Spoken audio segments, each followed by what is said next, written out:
Imagine a world without parents, without the loving embrace of family to guide young souls. A world where children are left to fend for themselves, vulnerable and alone. It's a chilling thought, isn't it? Thankfully, we have a system in place, a safety net woven with care and responsibility. Guardianship. Guardianship, in its essence, is a legal cloak that shields minors, those who haven't yet reached the age of majority, from the harsh realities of the world. It ensures they have someone to rely on, someone to make crucial decisions for them, someone to protect their interests and well-being until they come of age. Just like a guardian angel watching over us, a legal guardian steps in when biological parents are unable to fulfill their parental duties. This could be due to a multitude of reasons, ranging from unforeseen circumstances like death or incapacitation to situations where parents are deemed unfit to care for their children. Guardianship is not merely a legal formality, it's a profound responsibility, a commitment to nurturing a young life and ensuring their safe passage into adulthood. It's about providing love, care, and guidance when it's needed most. Guardianship, in the simplest of terms, is the legal right granted to an adult to care for a minor and their property.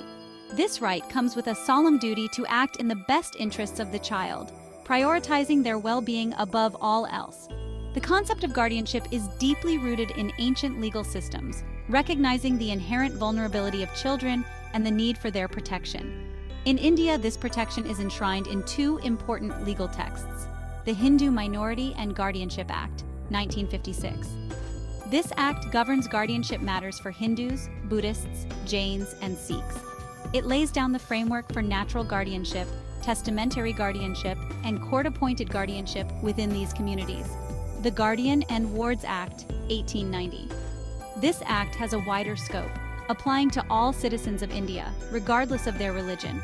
It primarily deals with the appointment of guardians by the court and outlines the powers and responsibilities associated with this role. These legal frameworks provide the structure and guidelines for guardianship, ensuring the process is transparent, accountable, and most importantly, serves the best interests of the child. Natural guardianship arises from the natural bond between a parent and child.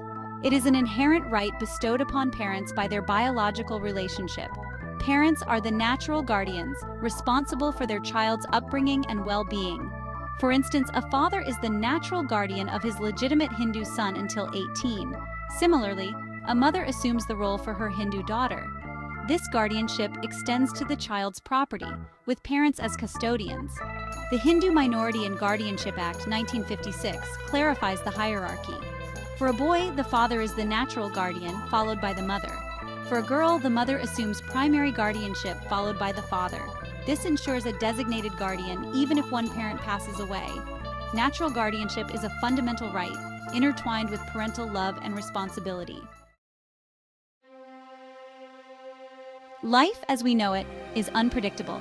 It's like a Quidditch match, full of twists and turns, and sometimes we face unforeseen circumstances that require us to plan ahead. Testamentary guardianship offers a solution, allowing parents to designate a guardian for their minor children in the event of their untimely demise.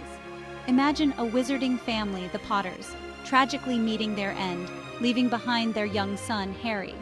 Before their demise, they wisely appointed their trusted friends, the Longbottoms, as Harry's testamentary guardians. This ensures that even in their absence, Harry would be raised in a loving and caring environment. This act of appointing a guardian through a will is known as testamentary guardianship. It allows parents to choose someone they trust implicitly, someone who shares their values and beliefs, to take on the mantle of guardianship if they are no longer around to do so themselves. The Guardian and Wards Act, 1890, recognizes the validity of testamentary appointments.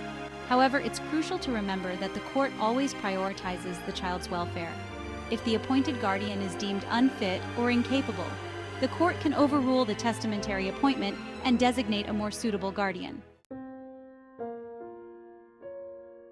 While natural and testamentary guardianship cater to most situations, there are instances where the court needs to intervene and appoint a guardian. Think of the court as Dumbledore, the wise headmaster of Hogwarts, stepping in to make difficult decisions when situations turn dire. This usually happens when both parents are deceased and no testamentary guardian has been appointed, or when the natural guardian is deemed unfit or incapable of fulfilling their duties. And of course, when the child's welfare is at stake, and a guardian is needed to protect their interests. Court-appointed guardianship ensures the child's well-being is never compromised.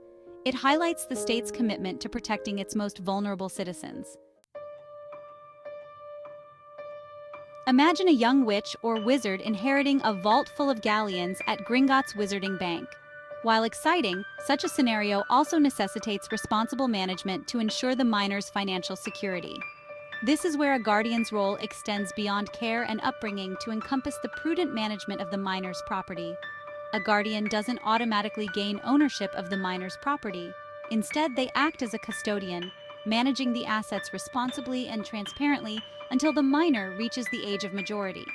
The law mandates that guardians act in a fiduciary capacity, prioritizing the minor's financial interests above their own. They are accountable for every transaction, ensuring that the minor's property is used solely for their benefit and not for personal gain. The court keeps a watchful eye on guardians handling a minor's property. Guardians are often required to furnish regular accounts, detailing income, expenses, and investments made on behalf of the minor. This ensures accountability and prevents any mismanagement or misuse of the minor's assets. Sometimes individuals step up to care for a child out of love and concern, even without a formal legal appointment. Think of Molly Weasley, who welcomed Harry Potter into her home with open arms, providing him with the love and care he desperately needed. This act of voluntarily assuming the responsibilities of a guardian is known as de facto guardianship. De facto guardians are not legally appointed. Their role stems from their actions and their commitment to the child's well-being. They might be relatives, close family friends, or even compassionate individuals who step in when a child is in need. While de facto guardianship lacks the formal legal standing of other forms of guardianship, it is recognized by courts in certain situations. The court considers factors like the duration of care, the nature of the relationship between the child and the de facto guardian, and the child's best interests before granting any legal recognition. However, it's crucial to remember that de facto guardianship doesn't automatically confer the same rights and responsibilities as other forms of guardianship. For instance, a de facto guardian might not have the legal standing to make crucial decisions regarding the child's education or medical treatment. Just as the wizarding world has its own set of laws and customs, different religions in India have their own personal laws governing family matters, including guardianship. Muslim law, for instance, differs significantly from Hindu law in its approach to guardianship. In Muslim law, guardianship is primarily divided into two categories. This refers to the custody and care of the child, ensuring their physical and emotional well-being. The mother is generally considered the primary guardian for the custody of a male child until he reaches the age of 7 and a female child until she reaches puberty. This deals with managing the minor's property and financial affairs. The father is considered the natural guardian of the property. However, he cannot sell or dispose of the property without the permission of the court, ensuring the minor's financial interests are protected. Unlike Hindu law, testamentary guardianship is not recognized in Muslim law. The court steps in to appoint a guardian if the natural guardians are deceased or deemed unfit. Understanding these differences is crucial, as applying the wrong set of personal laws can lead to legal complications and jeopardize the child's well-being. Let's bring the concept of guardianship to life with a few examples. A young couple tragically passes away, leaving behind their 2 young children. They had appointed the children's aunt as their testamentary guardian. The aunt steps in, providing a loving home and ensuring the children's education continues. A single mother, struggling with illness, requests her sister as her son's guardian. The court grants guardianship, ensuring the son receives the care he needs. An elderly neighbor reports a neglected boy to Child Protective Services. The court places him in foster care, ensuring his safety and well-being. Guardianship ensures every child has a chance to thrive. Guardianship, in its many forms, stands as a testament to society's commitment to protecting its most vulnerable members. It's a system built on compassion, responsibility, and the understanding that children deserve a safe and nurturing environment to reach their full potential.